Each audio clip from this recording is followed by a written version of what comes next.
विष्णु पुराण भाग 2 जीवों और लोकों की रचना। ब्रह्मांड के 5 तत्व आकाश, वायु, अग्नि, जल और पृथ्वी बन जाने के बाद अब समय था जीवन की रचना का। तीनों लोकों की रचना ब्रह्मा जी ने पहले 3 लोक बनाए। 1 स्वर्गलोक जहां देवता निवास करेंगे। 2 पृथ्वी लोक जहां मनुष्य और अन्य प्राणी रहेंगे।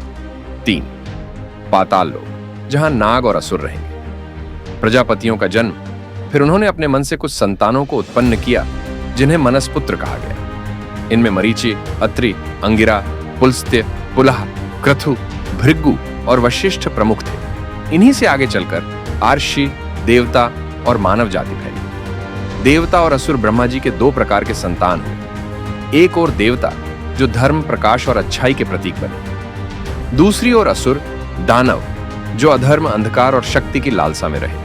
यही कारण है कि संसार में हमेशा सत्य और असत्य, धर्म और अधर्म का संघर्ष चलता रहता है। जीव, जंतु और वनस्पति। इसके बाद ब्रह्मा जी ने पक्षियों, पशुओं, पेड़ पौधों और नदियों की रचना की। धरती पर जीवन फूटा और संसार विविध रंगों से भर गया। काल समय की रचना, फिर उन्होंने काल समय को भी उत्पन्न किया।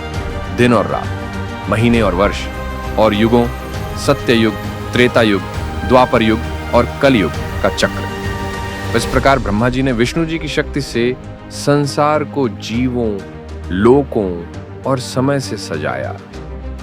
लेकिन यह सृष्टि हमेशा संतुलित नहीं रही, क्योंकि असुरों और देवताओं के बीच संघर्ष शुरू हो गया।